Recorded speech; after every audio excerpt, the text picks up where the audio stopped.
रुद्रगीत। श्रीरुद्र उवाच जितं त आत्मविद्वर्या स्वस्तये स्वस्तिरस्तु मे भवताराधसाराद्धं सर्वस्मा आत्मने नमः। नमः पङ्कजनाभाय भूतसूक्ष्मेन्द्रियात्मने वासुदेवाय शान्ताय कूटस्थाय स्वरोचिषे संकर्षणाय सूक्ष्माय दुरन्तायान्तकाय च नमो विश्वप्रबोधाय प्रद्युम्नायान्तरात्मने नमो नमो अनिरुद्धाय हृषीकेशेन्द्रियात्मने नमः परमहंसाय पूर्णाय निभृतात्मने स्वर्गापवर्गद्वाराय नित्यं शुचिषडे नमः। नमो हिरण्यवीर्याय चातुर्होत्राय तन्तवे नम ऊर्ज इषेत्रय्याः पतये यज्ञरेतसे तृप्तिदाय च जीवानां नमः सर्वरसात्मने सर्वसत्त्वात्मदेहाय विशेषाय स्थवीयसे नमः त्रैलोक्यपालाय सह ओजबलाय च अर्थलिङ्गाय नभसे नमोऽन्तर्बहिरात्मने नमः पुण्याय लोकाय अमुष्मै भूरिवर्चसे प्रवृत्ताय निवृत्ताय पितृदेवाय कर्मणे नमो धर्मविपाकाय मृत्यवे दुःखदाय च नमस्त आशिषामीशा मनवे कारणात्मने नमो धर्माय बृहते कृष्णाय कुण्ठमेधसे पुरुषाय पुराणाय साङ्ख्ययोगेश्वराय च शक्तित्रयसमेताय मीढुषेऽहङ्कृतात्मने चेत आकूतिरूपाय नमो वाचो विभूतये दर्शनं नोदिदृक्षूणां देहि भागवतार्चितं रूपं प्रियतमं स्वानां सर्वेन्द्रियगुणाञ्जनं स्निग्धप्रावृद्धनश्यामं सर्वसौन्दर्यसङ्ग्रहं चार्वायतचतुर्बाहु सुजातरुचिराननं पद्मकोशपलाशाक्षं सुन्दरभ्रूसुनासिकं सुद्विजं सुकपोलास्यं समकर्णविभूषणं प्रीतिप्रहसितापाङ्गम् अलकैरूपशोभितं लसत्पङ्कजकिञ्जल्कादुकूलं मृष्टकुण्डलं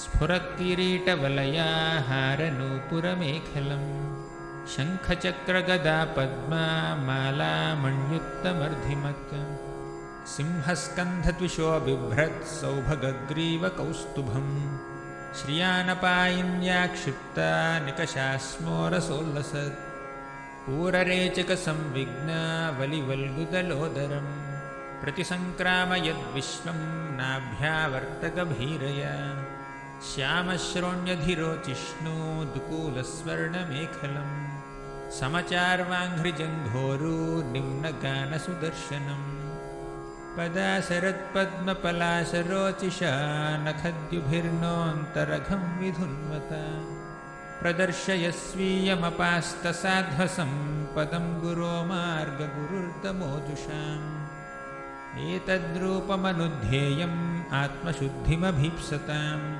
यद्भक्तियोगो भयदः स्वधर्ममनुतिष्ठताम् भवान् भक्तिमता लभ्यो दुर्लभः सर्वदेहिनां स्वाराज्यस्याप्यभिमता एकान्तेनात्मविद्गतिः तं दुराराध्यमाराध्य सताम् अपि दुरापय एकान्तभक्त्या को वाञ्छेत् पादमूलं विना बहिः यत्र निर्विष्टमरणं कृतान्तो नाभिमन्यते विश्वं विध्वंसयन् वीर्या शौर्यविस्फूर्जितभ्रुवा क्षणार्धेनापि तुलये न स्वर्गं न पुनर्भवम् भगवत्सङ्गिसङ्गस्य मर्त्यानां किमुताशिषः अथानगाङ्घ्रेस्तव कीर्तितीर्थयोरन्तर्बहिस्नानविधूतपाप्मनां भूतेष्वनुक्रोशसुसत्त्वशीलनां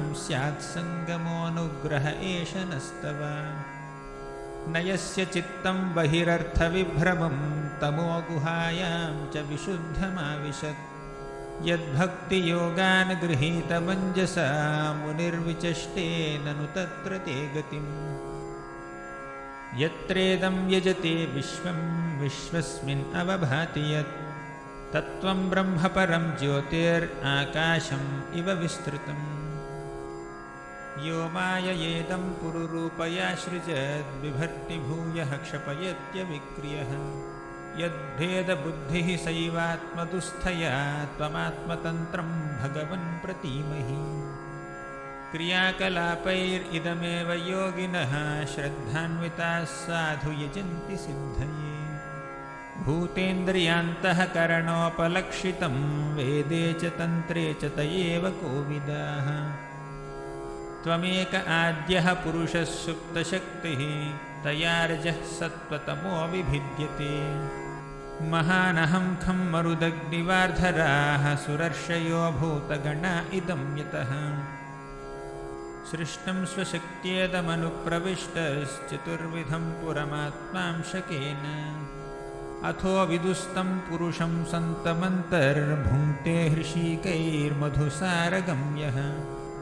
स एष लोकान् अतिचण्डवेगो विकर्षसि स्त्वं खलु कालयानः।